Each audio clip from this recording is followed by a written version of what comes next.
बिस्मिल्लाहिर्रहमानिर्रहीम। Dear fellows, आइए आज का लेक्चर शुरू करने से पहले रब्बे ज़ुल जलाल की बारगाह में एक दफ़ा फिर मुल्तजी हों कि मौला करीम हमें ऐसे सजदों की तौफ़ीक अता फ़रमा कि जिससे खिदमत खलक का जज्बा बढ़े। डियर फेलोज़, आज हम एक नई सीरीज़ ऑफ लेक्चर शुरू करने जा रहे हैं जो कि जनरल क्लास एक्ट के मुतल्लिक है। डियर फेलोज़, आज के इस इंट्रोडक्टरी लेक्चर में हम 2-3 चीज़ों को कवर करने की कोशिश करेंगे। पहली चीज़ जो हम इस लेक्चर में कवर करेंगे वो होगी जनरल क्लास एक्ट का स्कोप क्या है। दूसरी, जनरल क्लास एक्ट का मकसद क्या है या इसकी गर्ज़ो गायद क्या है। और तीसरी चीज़, इस जनरल क्लास एक्ट बिलखसूस जनरल क्लास एक्ट 1897 की स्कीम क्या है। और फिर आखिरी लेक्चर में हम जनरल क्लास एक्ट 1897 और इसके साथ साथ पंजाब जनरल क्लास एक्ट 1956 के अंदर जो कॉमनैलिटीज़ हैं और जो डिसिमिलैरिटीज़ हैं उन दोनों का भी जायज़ा लेंगे। डियर फेलोज़, अगर हम इसके सबसे पहले गर्ज़ो गायद पर बात करें या इसके मकसद पर बात करें तो जनरल क्लास एक्ट 1897 का प्रीएम्बल नहीं दिया गया और अमूमी तौर पर किसी भी इनेक्टमेंट के प्रीएम्बल के अंदर उसका ऑब्जेक्ट या उसकी गर्ज़ो गायद को बयान किया जाता है। लेकिन जब हम पंजाब जनरल क्लास एक्ट 1956 को पढ़ते हैं तो उसके अंदर प्रीएम्बल दिया गया है और उसकी गर्ज़ो गायद बताई गई है। डियर फेलोज़, प्रीएम्बल जो 1956 के पंजाब के जनरल क्लास एक्ट के अंदर दिया गया उसको पढ़ने के बाद और सुपीरियर कोर्ट्स की जजमेंट्स जो इसके मकसद को बयान करती हैं उनको पढ़ने के बाद हमारे सामने जनरल क्लास एक्ट के 3 मकासद आते हैं। सबसे पहला मकसद जो हमारे सामने आता है वो है to shorten or abridge the language used in the enactments, यानी to avoid the superfluity or verbosity of the language। जब हम इसके नाम को पढ़ते हैं जनरल क्लास एक्ट तो इससे जो हमें बात समझ आती है वो ये आती है the act which is general to all enactments, meaning thereby वो एक्सप्रेशंस, वो लैंग्वेज, वो words which are common to all enactments वो एक एक्ट के अंदर इकट्ठे कर दिए गए हैं। अगर ये सारे के सारे वर्ड्स, एक्सप्रेशंस या लैंग्वेज हर एक्ट के अंदर इनकॉर्पोरेट कर दिए जाते हैं तो उसकी बल्क में इजाफा होता, रेपिटिशन आती, उसके साथ साथ वर्बोसिटी आती और सुपरफ्लुइटी आती। इन सारी चीज़ों से बचने के लिए लेजिस्लेचर ने एक ऐसा एक्ट तैयार किया कि वो एक्सप्रेशंस जो कि सब के लिए कॉमन है और उस इनेक्टमेंट के अंदर नहीं पाए जाते, they can be referred to be interpreted और कंस्ट्रूड और to be understood by these general classes acts. Dear fellows, दूसरी जो बात हमारे सामने आती है इसके मकसद में वो है to provide legal principles for the construction of the provisions of the enactments, यानी इनेक्टमेंट्स के अंदर जो प्रोविजन दी गई हैं उनको समझने के लिए इसके अंदर सर्टन प्रिंसिपल दिए गए हैं।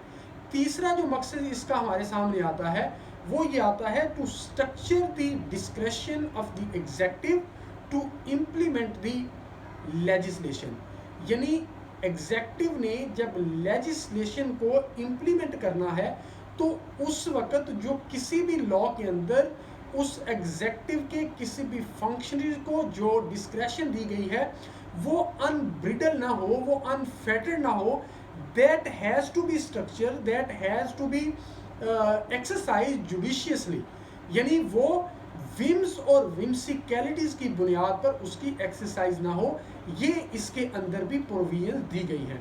डी फेलोज़, अगर अब हम 1956 के प्रीएम्बल को पढ़ें तो ये बात मज़ीद वाज़ेह हो जाती है। 1956 जनरल क्लास एक्ट जो पंजाब का है वो उसका प्रीएम्बल हमें बताता है, वो इस वर्ड से शुरू होता है, whereas it is expedient to shorten the language used in acts passed by the provincial legislature and to make certain provision for the construction of and other matters relating to such acts and certain other acts in force in the Punjab। यानी जो मैंने आप पहले बात की कि language को मुख्तसर करना और ऐसे उसूल ज़वाबत मुहैया करना जिससे प्रोविजंस को अंडरस्टैंड और समझने में मदद मिले। डियर फेलोज, अब अगर हम उन जजमेंट्स की बात करें जो कि इसकी गर्ज़ व गायत के मुतल्लिक़ बात करती हैं, उनमें से पहली जजमेंट जो मैंने सेलेक्ट की है वो है AIR 1950 FC पेज 140, और इसके साथ साथ AIR 1958 सुप्रीम कोर्ट पेज 1। ये जजमेंट बड़ा कैटेगोरिकल इसके मकसद को बयान करती है। कहती है the purpose of this act is to avoid superfluity and a repetition of language. जो मैंने पहले बात अर्ज की कि एक ही एक्सप्रेशन, एक ही वर्ड की एक्सप्लेनेशन या इंटरप्रिटेशन रिपीट अगर मुख्तलिफ एक्ट के अंदर होगी तो वो रेपिटेटिव बन जाएगी, वर्बोस बन जाएगी और इसी तरह सुपरफ्लुअस बन जाएगी। उसको अवॉइड करने के लिए इस एक्ट को बनाया गया। आगे मजीद इसको क्लैरिफाई किया इसी जजमेंट ने, and to place in one single statute different provisions as regards interpretation of words and legal principles which would otherwise have to be specified separately in many different acts and regulations. The purpose therefore is that whatever is said in this act as regards both the meanings of words as well as legal principle, the same has to be read in every statute in which it applies. Dear fellows, इस judgement से वो सारी बातें endorse हो गई जो मैंने आपके सामने रखी थी। आगे PLD 2010 कराची पेज 236 के अंदर भी इसी बात को मजीद एक्सप्लेन किया गया। कहा गया the general class act 1897 has been enacted with object to shorten the language used in federal statutes passed by legislature. Provisions of General Clauses Act unless a different intention appears in any statute is to be read as integral part of any statute. Dear fellows, इसी बात को further add up करते हुए clarify किया गया PLD 2013 Sindh page 186 के अंदर। कहा गया the provisions of general class act 1897 are to be read as part of every federal statute, reasons being to abridge the statute and maintain preciseness and to avoid verbosity in any enactment. General Clause Act govern general rule of interpretation of any enactment, regulate the conduct and structure the discretion exercisable, and regulate the matters necessary and incidentally in implementing the intention of the legislature. The General Clauses Act provides a bedrock for general legislation in the field. Dear fellows, ये तो इसके girls व गायत के मुतल्लिक़ इन judgements के अंदर तफसील के साथ बयान किया गया। अगर अब हम इसके स्कोप की बात करें तो मैंने पहले जो गुजारिश कर दी कि जो प्रोविंशियल जनरल क्लास एक्ट 1956 है पंजाब का, वो पंजाब प्रोविंशियल असम्बली जो भी लेजिस्लेशन करेगी उसकी इंटरप्रिटेशन के लिए, उसकी अंडरस्टैंडिंग के लिए, उसकी कंस्ट्रक्शन के लिए और उनकी लैंग्वेज को शॉर्टन अब्रिज करने के लिए, उनके अंदर वर्बोसिटी और सुपरफ्लुइटी को अवॉइड करने के लिए ये इस्तेमाल होगा। और इसी तरह जो जनरल क्लास एक्ट 1897 है वो सारे का सारा फेडरल लेजिस्लेशन के हवाले से इस्तेमाल होगा, लेकिन इसका स्कोप एक्सटेंड नहीं होता for the interpretation of the constitution. एक सवाल ये जन्म लेजिटिमेटली लेता है कि क्या जनरल क्लासेस एक्ट के अंदर जो एक्सप्रेशंस और वर्ड्स को एक्सप्लेन किया गया है वो for the explanation of the constitution use हो सकता है या नहीं हो सकता।